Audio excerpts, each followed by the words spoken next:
My teacher told me a story one time of a man who was walking with his son in the park. And they're walking together, and his son looked at a crow in a tree. And he said, "Baba, what's that?" It's like a 2-year-old kid. Baba said, "It's a crow." And he said, "Baba, what's that?" And he said, "It's a crow." "Oh, okay." "Baba, what's that?" "It's a crow." "Oh, a crow. What's that?" "It's a crow." It went on for 10 minutes. He asked him 30 times, he counted. Dad kept a score, and he put it in his little journal. "My son, today we were walking in the park, asked me about a crow 30 times. It was the cutest thing in the world." 30 years go by. The son is not 2, the son is 32. Father calls him, "Son, can I come over?" "Dad, it's not a good time right now." "Son, just bear with me. I just need like 10, 15 minutes. That's all I need. Just go for a drive. I need to talk to you about something." Whatever. You know what? Okay, fine." So he comes over, gets in the car, they go over, drive over to a park. "What's this about, Dad? Can you tell me quickly? I got things to do." "Just take a walk with me, son. It's okay." You take a walk. You see a crow in a tree. The dad says, "Son, what's that?" "Seriously, Father? It's a crow." "Oh, son, what's that?" "Is this a game? I have things to do, okay? It's a crow. You can't see, I just got you new glasses last month. Why is this happening to me? Dad, why are you so difficult? I don't understand what the problem is. Just tell me what you really want. I'm busy, okay?" The dad pulls out his journal. He says, "Son, this is something that happened 30 years ago. We were walking down this park. You saw a crow. And you asked me 30 times. And I gave you a smile every time. You couldn't handle twice. What are we giving our parents?" I'm not even bringing Allah into the picture. The fact that Allah mentioned Himself and then mentioned His parents is, you think about that. But what have they done for us and what have we done for them? What have we done for them? How many parents leave, like their children are in ICUs, and they stand there and hovering over this little glass box with a baby inside, 24 hours a day, 7 days a week, standing in a hospital, not even sitting down, standing in a hospital. Like feeding off of like vending machines. And that same kid grows up and doesn't have the time to call. That same kid. You know? How many mothers almost died giving birth? Almost died giving birth. And now it's so difficult to respond to her call. Or to just give her just a couple of minutes a day.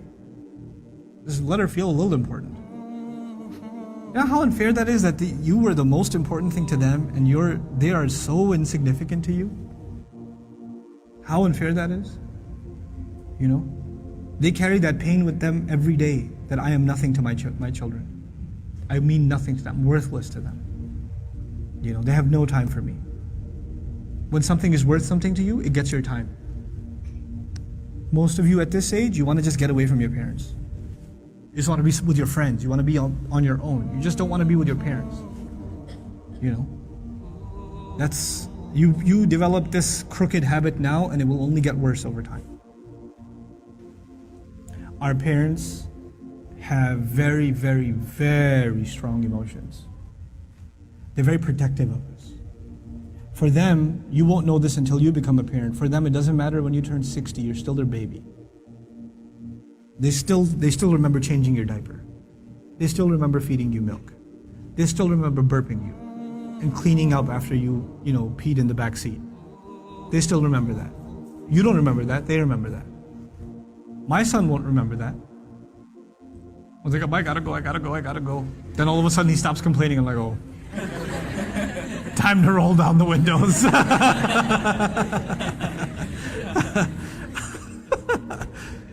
You know. Then he starts talking about what toy are we gonna get for Eid. I'm like, oh, okay. This has not been a good day for the car.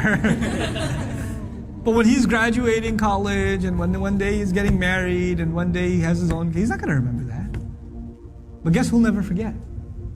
I'll never forget. I'll never forget carrying him into a bathroom, cleaning him up, changing his clothes. Abba, put the Spider-Man pajamas on. He won't remember any of that. I will. And that same kid, when he's talking back to me one day, when he's telling me, Dad, I just don't understand you, okay? I don't have time right now. When he does, it's gonna hurt, man. It's gonna hurt. That's what you do to your parents. That's what I do to my parents.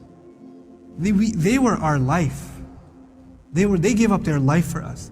Our parents gave up careers for us. Our parents gave up vacations for us. Our parents gave up friends for us. You know that? I know that now. I didn't know that then. They had their entire life planned until you came along. And then you became their plan. You became everything. And you have the nerve. One thing doesn't go your way. You hear one thing you don't want to hear. You snap back at them. It says, we're not even talking about Islam right now. We're just talking about decency, man. Just decency. What have they done for you and what you give them back is so unfair. It is so unfair. My dad's so annoying. My mom's so this. They're always mad. They're never happy. They're this, they're that. What are you? What about you? I'm telling you, I can't say this enough times. If you don't earn your parents' du'as, nothing good will come of your life. Nothing good will come of your life if they're not happy with you. If you haven't done everything you can to make them happy. And never give them, you haven't, in all honesty, sometimes parents can be unfair. They're human beings, they can be unfair too. But if you have never, unless you have given them reason to be upset, if you've never given them a reason to be upset, then that's between them and Allah. But if you have given them a reason, and you have to ask yourself, it's bad. It's really, really bad.